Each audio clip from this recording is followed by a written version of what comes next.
हुई रोशन मेरी गलियां, हुई रोशन मेरी। नमो नमः।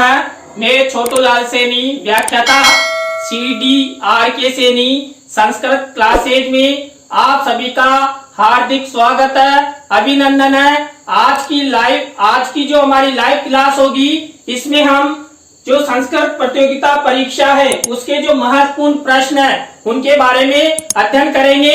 तो आज की क्लास में हमारा जो पहला टॉपिक रहेगा वर्ण विचार। आज की क्लास में हम वर्ण विचारों से संबंधित संस्कृत प्रतियोगिता परीक्षाओं के महत्वपूर्ण प्रश्नों का अध्ययन करेंगे। तो आप सब मेरे साथ बने रहें। CDRK सैनी संस्कृत क्लासेज में पूरे प्रश्नों को देखें, वीडियो को स्किप नहीं करें।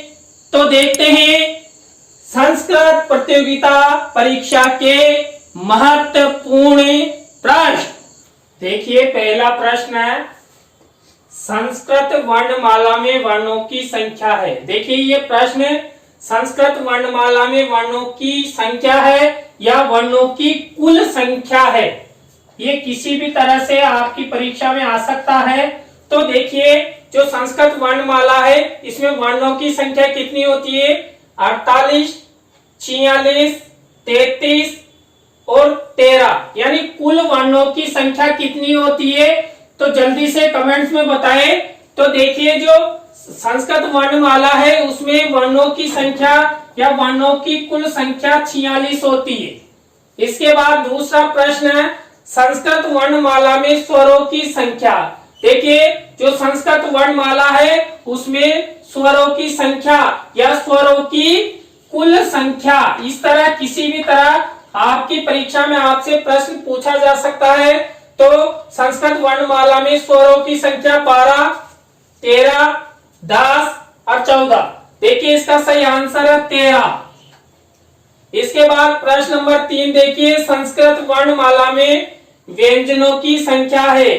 जो संस्कृत वर्णमाला है उसमें व्यंजनों की कुल संख्या है या प्रश्न किसी भी तरह बनकर आ सकता है। तो संस्कृत वर्णमाला में व्यंजनों की संख्या 34 है, 33 है, 35 है, 32 है। उत्तर सही है 33। अब देखिए पहला प्रश्न था संस्कृत वर्णमाला में वर्णों की संख्या 46, स्वरों की संख्या 13, इसके बाद व्यंजनों की संख्या 33। तो इस तरह ये 3 प्रश्न सामान्य संस्कृत वर्णमाला के 3 प्रश्न है। इसमें कुल वर्णों की संख्या, स्वरों की संख्या और व्यंजनों की संख्या का विवरण है। इसके बाद हम देखते हैं चौथा प्रश्न कि माहेश्वर सूत्रों के अनुसार वर्णमाला में वर्णों की संख्या है, यानी कुल वर्णों की संख्या। कुल शब्द भी आ सकता है या माहेश्वर सूत्रों के अनुसार आपको वहां जरूर देगा कि सामान्य संस्कृत में या माहेश्वरी सूत्रों के अनुसार या पाणिनीय शिक्षा के अनुसार। आप वहां विशेष ध्यान रखें। तो यहाँ पर माहेश्वर सूत्रों के अनुसार वर्णमाला में वर्ण यानी कुल वर्ण कितने हैं? तो 63, 46, 42 और 44। कितने हैं? 42। देखिए माहेश्वर सूत्रों के अनुसार वर्णमाला में वर्णों की संख्या 42 है। अब इसमें से देखिए जो माहेश्वर सूत्रों के अनुसार वर्णमाला में स्वरों की कितनी संख्या है, कुल स्वर कितने हैं? तो कुल स्वर कितने हैं? पहला है 13, 21, 9 और 22। देखिए यहाँ पर 9 एकदम राइट है कि माहेश्वर सूत्रों के अनुसार वर्णमाला में स्वरों की संख्या 9 है। देखिए यहाँ पर 13। अब यहाँ 13 आपको कंफ्यूजन करने के लिए दे दिया है कि 13 स्वर कहाँ आते हैं? संस्कृत में होते हैं। सामान्य जो रूप से वर्णमाला होती है उसमें स्वरों की संख्या कुल स्वर 13 होते हैं। और यहाँ पर 21 दे दिए। देखिए पाणिनीय शिक्षा के अनुसार 21 या 22 यहाँ पर। तो इस तरह कंफ्यूजन करने के लिए आपको वहां पर दे सकता है। इसके बाद छठा प्रश्न है, माहेश्वर सूत्रों के अनुसार वर्णमाला में व्यंजन। देखिए महेश्वरी जो सूत्र है, शिव सूत्र है, महर्षि दो, इसमें महेश्वर सूत्रों के अनुसार वर्णमाला में व्यंजनों की संख्या है 42, 63, 33 और 13। देखिए महेश्वर सूत्रों के अनुसार भी वर्णमाला में व्यंजनों की संख्या 33 है, 25 स्पर्श वर्ण, 4 यम और 4 अंतस्थ वर्ण। इसके बाद देखिए फिर से देखिए महेश्वर सूत्रों के अनुसार वर्णमाला में वर्णों की संख्या 42, महेश्वर सूत्रों के अनुसार वर्णमाला में स्वरों की संख्या 9, महेश्वर सूत्रों के अनुसार वर्णमाला में व्यंजन 33। तो आपको कंफ्यूजन नहीं होना है, वहां पर या तो इधर माहेश्वरी देगा या इधर संस्कृत वर्णमाला डायरेक्ट इस तरह का शब्द आ जाए, तो आपको कंफ्यूजन नहीं होना है। शुरू का जो शब्द है वो पढ़ना है कि ये किस विषय में, किस आधार पर हमसे वर्णों की संख्या, स्वरों की संख्या और व्यंजनों की संख्या पूछ रहा है। वह प्रश्न है पाणिनीय शिक्षा के अनुसार कुल वर्णों की संख्या है या कुल वर्ण है, तो 63, 64, 62, 63, 61, 62, 64, 65। जल्दी से बताइए। देखिए इसका सही आंसर है 63, 64। पाणिनीय शिक्षा के अनुसार कुल वर्णों की संख्या या वर्णमाला की संख्या 63 या 64 है। इसके बाद 8वां प्रश्न देखिए, पाणिनीय शिक्षा के अनुसार स्वरों की संख्या। देखिए जो पाणिनीय शिक्षा है उसके अनुसार स्वरों की संख्या 21, 22, 22, 23, 20, 21, 29, 30। जल्दी से बताइए, कमेंट्स में लिखिए। इसका सही आंसर है 21 और 22। इसके बाद देखिए अगला प्रश्न है पाणिनीय शिक्षा के अनुसार व्यंजनों की संख्या है। जल्दी से कमेंट्स में बताइए कितने हैं। तो देखिए 42, 43, 41 और 40। जल्दी से बताइए। इसका सही आंसर है 42। तो देखिए पहला प्रश्न है 7वां प्रश्न, पाणिनीय शिक्षा के अनुसार कुल वर्ण 63, 64, स्वरों की संख्या 21, 22। इसके बाद व्यंजनों की संख्या 42। इसके बाद देखिए 10वां प्रश्न, स्पर्श वर्णों की कुल संख्या है। देखिए स्पर्श वर्ण कितने होते हैं, जल्दी से कमेंट्स में बताइए। 24, 25, 26, 27। इसका सही आंसर है 25। इसके बाद देखिए जो स्पर्श वर्ण है वो मैंने आपको बताया था, कादियो माउसा नाम स्पर्शहा, क से लेकर मा तक 25 वर्ण होते हैं। इसके बाद देखिए ऊष्म वर्णों की कुल संख्या कितनी है, जल्दी से कमेंट्स में बताइए। 3, 4, 5 और 2। जल्दी से बताइए कि इसका सही आंसर क्या होगा।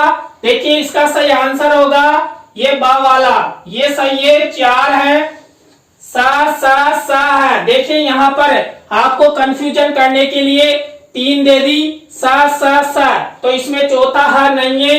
इसके बाद देखिए 5 दे दिए, चारों ऊष्म वर्ण दे दिए, सा हा, और ये नया जोड़ दिया है। इसी प्रकार 2 शा है। इसी में से आपको कंफ्यूजन करने के लिए इस तरह से प्रश्न आपकी प्रतियोगिता परीक्षा में देते हैं। इसके बाद अगला प्रश्न है अंतस्थ वर्णों की संख्या कितनी है। तो देखिए अंतस्थ वर्णों की कुल संख्या है 3, 4, 2, 5। जल्दी से बताइए ये सही है कि ये सही है। तो देखिए इसका राइट आंसर है ब। जो अंतस्थ वर्ण है वो 4 होते हैं, ये व र। देखिए अन्य जो ऑप्शंस आए इसमें देखिए 5 दे दिए, चारों वर्ण यहाँ रिपीट कर दिए और ह जोड़ दिया गया। तो जल्दी आप जब प्रश्न हल करते हैं तो थोड़ा सा उस प्रश्न के जो ऑप्शंस आए चारों उस पर भी विशेष ध्यान दें। आप जल्दबाजी में कि ये व र 4 है, जल्दी से इसका राइट लगा दिए, जबकि आपने आगे पढ़ा नहीं। तो हमेशा जब भी प्रतियोगिता परीक्षाओं के प्रश्न हल करते हैं तो जो चारों ऑप्शंस होते हैं उनको अच्छी तरह पढ़ें, समझें, उसके बाद आंसर का आंसर दें। नहीं तो आपका प्रश्न आपको आता हुआ भी गलत हो सकता है। तो इसमें स्पर्श वर्णों की कुल संख्या 25, उसमें वर्णों की संख्या 4, स है। अंतस्थ वर्णों की कुल संख्या 4, ये व र ल। अगला प्रश्न है वर्णामेव। देखिए जो खाली स्थान दे रखा है इसमें क्या आएगा, उच्चारणम आएगा, यत्नः आएगा, सूत्रम आएगा, अक्षर आएगा। जल्दी से कमेंट्स में बताइए। देखिए इसका सही आंसर है अक्षर है। देखिए मैंने आपको बताया था वर्णामेव अक्षर है। वर्णामेव यानी वर्णों को अक्षर भी कहते हैं। इसके बाद स्वतंत्र वर्ण होते हैं। जल्दी से कमेंट्स में बताएं।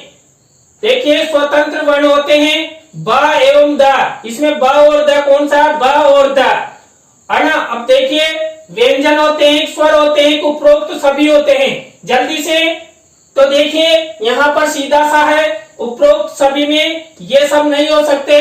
तो देखिए इसका सही आंसर है स्वतंत्र वर्ण होते हैं, स्वर होते हैं, क्योंकि वो बिना किसी स्वर के या व्यंजन के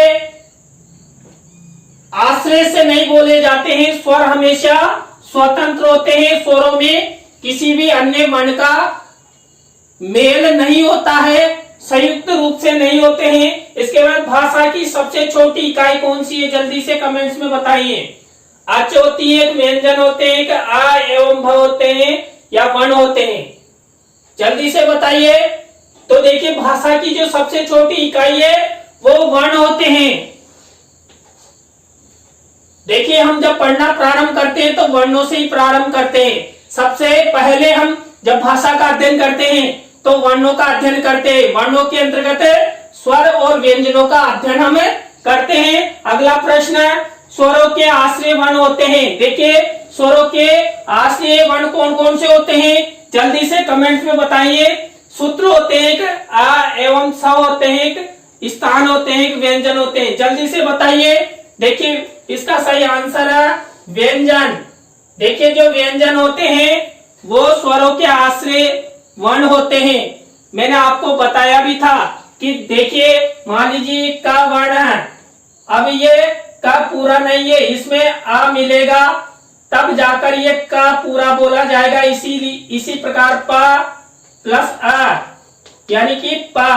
तो इस तरह जो स्वरों के आश्रय वर्ण होते हैं व्यंजन। इसके बाद देखिए मूल स्वर है। देखिए मूल स्वर कितने हैं, जल्दी से कमेंट्स में बताइए। मूल स्वर 4 होते हैं, ए ओ आई औ 4 होते हैं, आ ई उ री या आ एवं द, या ये है कि ये है। देखो यहाँ 5 है, आ ई उ री ली, जल्दी से। तो देखिए मूल स्वर होते हैं 5। मूल स्वर कितने होते हैं, 5। ये हमने वीडियो में पढ़ा भी था कि मूल स्वर 5 होते हैं, अ ई उ री ली। देखिए यहाँ 4 दे दिए, इसमें ली नहीं दिया, तो कंफ्यूजन करने के लिए आपको इस प्रकार दे सकते हैं। और देखिए ये आप समझ रहे हैं। अगला प्रश्न आपको दिख रहा है, तो ये अगला प्रश्न है, ये मूल स्वर नहीं है, ये संयुक्त स्वर है। इसके बाद देखिए संयुक्त स्वर होते हैं 5, अ ई उ री ली, ब है 3, ए ओ आई, इसके बाद आ एवं द, इसके बाद है 4, ए ओ आई औ। देखिए तो इसका संयुक्त स्वर कौन से हैं, 4 होते हैं, ए ओ आई औ। तो ये राइट है। तो देखिए इसमें इधर प्रश्न को रिपीट करते हैं। वर्णामेव अक्षरः, स्वतंत्र वर्ण होते हैं, स्वर होते हैं। इसके बाद भाषा की सबसे छोटी इकाई वर्ण होते हैं, स्वरों के आश्रय वर्ण होते हैं व्यंजन। इसके बाद देखिए मूल स्वर होते हैं 5, आ ई उ री ली। इसके बाद देखिए संयुक्त अक्षर 4, ए ओ आई औ।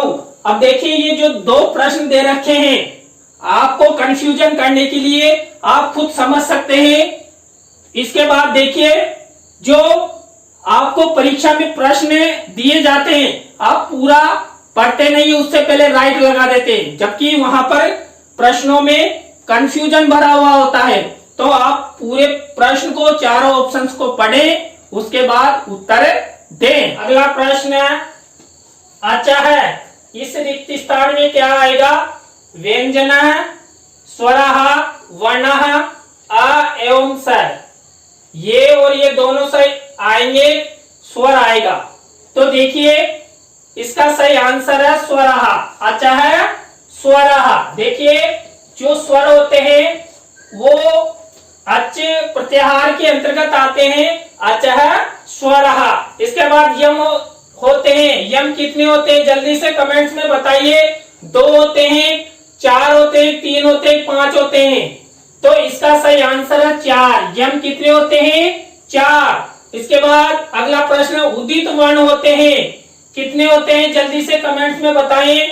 24 होते हैं, 25 होते हैं, 26 होते हैं या 27 होते हैं। तो इसका सही आंसर है 25। कु, चू, टू, पू। देखिए मैंने आपको बताया भी था, कु, चू, टू, पू एते उदितः। तो ये 5, इस वर्ग में 5 5 5 यानी कि 25 उदित वर्ण होते हैं। कुचु टूपू एते उदितः। इसके बाद अगला प्रश्न है, स्वरों के भेद होते हैं। स्वर होते हैं तो स्वरों के भेद होते हैं 2, उदात्त अनुदात्त, 3 उदात्त अनुदात्त स्वरित और केवल स्वरित या 1 उदात्त। कितने होते हैं? इसका सही आंसर है स्वरों के 3 भेद होते हैं, उदात्त, अनुदात्त और स्वरित। अगला प्रश्न है, उपदमानीय वर्ण है, जल्दी से कमेंट्स में बताएं। तो उपदमानीय वर्ण कौन कौन से हैं? तो देखिए इसमें च और छ, प, फ और क और ख के सभी के अर्ध विसर्ग लगा हुआ है। देखिए अर्ध विसर्ग का चिन्ह है। तो इसका सही आंसर क्या होगा? ये प और फ। प, फ उपदमानीय वर्ण होते हैं और इनके आगे अर्ध विसर्ग का चिन्ह होता है। इसके बाद जिह्वा मूलीय वर्ण होते हैं। कौन कौन से होते हैं जल्दी से कमेंट में बताइए। तो जिह्वा मूलीय वर्ण प, फ होते हैं, क, ख होते हैं, त, थ होते हैं, या उपयुक्त सभी होते हैं और सबके सामने अर्ध विसर्ग का चिन्ह है। तो देखिए यहाँ पर सही आंसर है क और ख, और क और ख के आगे अर्ध विसर्ग का चिन्ह लगा हुआ है। तो देखिए आज हमने जो वर्ण विचार थे उससे संबंधित प्रश्नों का अध्ययन किया, और आपको ये प्रश्न कैसे लगे तो कमेंट्स में जरूर बताएं। कल नए टॉपिक के साथ जो संस्कृत भाषा है, संस्कृत प्रतियोगिता परीक्षा है, उसमें जो प्रश्न पूछे जाते हैं प्रत्येक टॉपिक पर हमारा इसी तरह प्रश्नों की श्रृंखला चलेगी। तो आप सभी को धन्यवाद।